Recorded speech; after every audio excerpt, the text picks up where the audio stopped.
Hey, look, they came back. We must have done something right. On behalf of Skillz and I would like to give my thanks for returning to hear us talk about Janus in further detail. Yeah, this time we're going to talk about more technical stuff like items and fighting. This video may be longer than the last simply due to its content and the fact that this is where Skillz and I stop agreeing as often. If you've missed part 1, feel free to watch it first. If you have already, or you've played Janus before and you prefer to skip the analysis of his abilities, stay with us as we go into further detail. What should we talk about first? We got to cover items and combat. We should begin with items. That will make it easier to refer to them when we talk about the 3 main stages of a match later. Well, alright, we should probably warn our listeners about us first. In case you didn't watch part 1 or we confused you, let me quickly explain my stance on items. And when playing Smite, skillfully executing abilities and basic attacks tends to trump item choice. After all, you can have maximum power but deal no damage if you miss. It's also important to learn team dynamics as quickly as possible. If you add learning items to that mix, it can get overwhelming. That's where I come in. I'm going to give you a build that may not be ideal forever, but it will work in most situations. I won't explain why I'm recommending it because that would defeat the purpose. I want to give you a build so that you don't have to learn items yet. Most likely you'll either outgrow my recommendations or you'll begin changing it after you get better at Smite.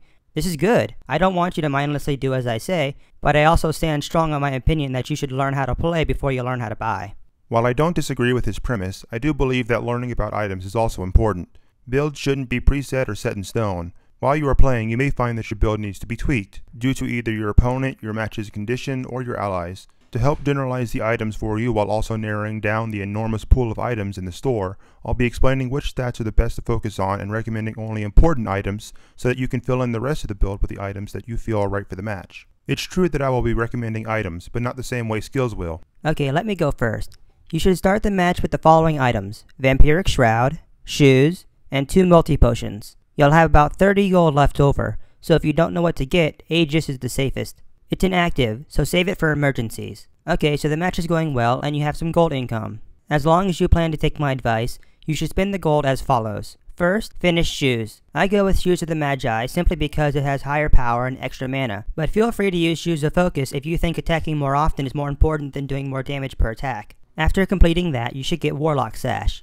Finish it quickly because the passive only works once it reaches tier 3, the final upgrade level. Don't sell Vampiric Shroud to get it though. This will seem very tempting, but the losses outweigh the gains early in the match. Next you'll buy Chronos Pendant. This is one of the lesser expensive items, but it's a great tool. Once Chronos Pendant is fully operational, start buying Bancroft's Talon. For now, that's all you'll need when it comes to lifesteal. By now you won't be noticing the effects of Vampiric Shroud anymore, so feel free to get rid of it. You should only have 2 item slots left, so finish it off with Rod of Tahuti and Obsidian Shard. Sometime during the match, you should upgrade Aegis into Greater Aegis. If buying a second active doesn't put you behind, get Blink or Combat Blink if you're getting cornered a lot without Portal, or get Girdle of Support so you and your allies can get a huge damage bonus. This build is sort of a jack-of-all-mage trades build. If you like it, feel free to try it on any mage. It won't amaze anyone, but it won't let you down either. Thank you, Skillz. If Skillz build satisfied your needs, feel free to skip my section. Still there? Great. So, what am I going to do, you ask? Well, I've been contemplating that for a while, and I believe I have a relatively good solution. When you play, you can divide your build into 2 groups, the core and the situational. The core group consists of items you'll almost always acquire due to their importance. The situational group, by contrast, consists of items that you may change from match to match. While I had originally preferred not telling you what to buy, there are certain items you'll be getting nearly every match, so I thought I would get those out of the way. Let's cover Janus' core items. First, you need to understand that Janus, while very unique, is still someone you can categorize as a standard mage. This is to say, Janus' kit is all about damage and doesn't branch out too far from a mage's core needs. For this reason, the most important stats for Janus are power, cooldown reduction, and penetration. While cooldown reduction is great on all mages, it is especially important for Janus because having or not having Portal ready can mean life or death for you or an ally. With all this in mind, here's Janus' core items and why. First, shoes. This really applies to every god, not just mages or Janus, but players can visually tell if you don't have shoes and will know if they can chase you down. This is why shoes should be your first item aside from your starter item. Threshold is typically a late game ability, so you can't rely on it to replace your shoes. While shoes are core, it's up to you to choose Shoes of Focus or Shoes of the Magi. Both are good, but Focus is for faster casting while Magi is for greater damage. Second, Chronos Pendant. Among the items that give 25 points of cooldown reduction, this is the only item that gives magical power as well. This means that Chronos Pendant is very important since mages use their abilities for the vast majority of their damage. Players will normally make this their second or third item, the first being shoes. Remember that you only get 25 of the 40 maximum points allowed for cooldown reduction, so it's your call if you wish to acquire the last 15 points. Third, Rod of Tahuti.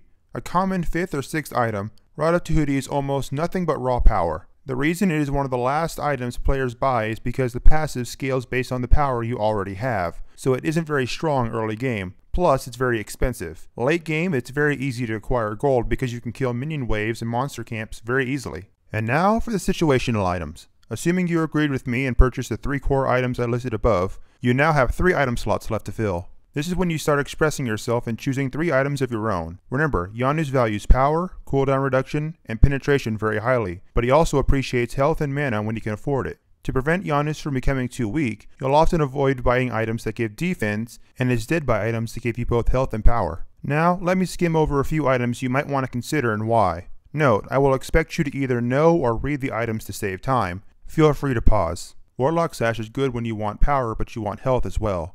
Book of Thoth, however, focuses on high power and reduced risk of overcasting abilities by granting extra mana. Bancroft's Talon is good if you want lots of power, and it can reward you with health when you deal damage. If Bancroft's Talon isn't enough, or you prefer more solid amounts of lifesteal, you can use Pythagorean's Piece. On that note, a powerful late game item for Janus is Polynomicon.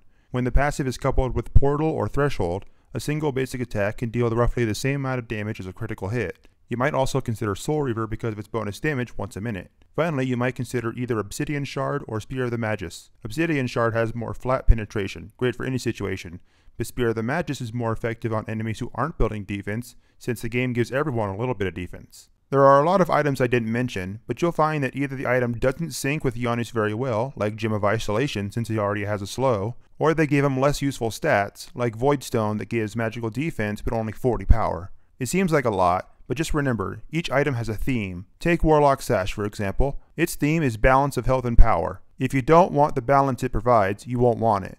But if the balance fits your style, you'll want to consider it. I'm not sure if you'll find it hard to find 3 items you like or narrow it down to only 3 items, but just remember that situational items are all about your own personal self-expression. Iron, have you looked at the clock recently? No, as a matter of fact Whoa, did we really take that long? Yeah, we did. I'm not so sure if we took so long because this is our first video, or if the content by nature required extra time. If we can help it, we will try to use this video as reference in the future so we can skip our introductions and explanations.